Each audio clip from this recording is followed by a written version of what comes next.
Star'dan gelen 2 numaralı Doğan'ın Ateşi almayı başardı. 1,5 boy kadar gerisinde 4 numaralı Kartekin'i izliyorum. Kartekin yaptığı atakla şimdi dış kulvardan gelip lider.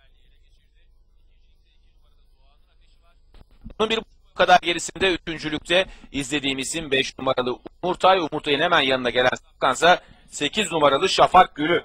Koşunun liderliği 4 numaralı Kartekin'de yarım boya kadar çıkardı farkı. İkincilikteki 5 numaralı Umurtay şimdi onunla olan farkı azaltma çabasında. 2,5 boy kadar geride 2 numaralı Doğan'ın Ateşi var. Doğan'ın Ateşi'nin 3 boy kadar gerisinde 7 numaralı Yakove. Daha sonra 3 numaralı Ercemal'i izliyorum. Bu şekilde safkanlar son 600 metreye doğru yaklaşıyor. 4 numaralı Kartekin 2,5 boy farklı önde. İkincilikte 5 numaralı Umurtay takipçi. Umurtay'ın 2 boy kadar gerisinde iç kulvarda 2 numaralı Doğan'ın Ateşi. Onun dışından atak yapan şimdi Yakove. Üçüncülüğe kadar sokuldu. Doğan'ın Ateşi dördüncülükte kaldı. Beşincilikte de 3 numaralı Ercemal var. Bu sırayla safkanlar son virajı döndü.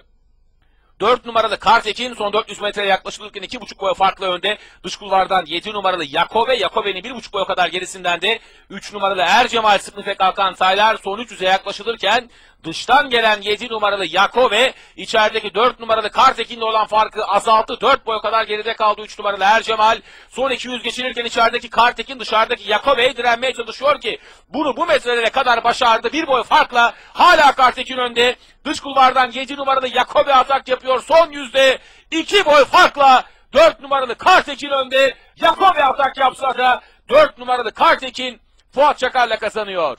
7 numaralı Yakove ikinci, 3 numaralı Ercemal üçüncü, 2 numaralı Doğan'ın Ateşi de dördüncü oldu. 4-7-3-2 koşudaki gayri resmi sıra 4 numaralı Kartekin Fuat Çakar'la kazandı.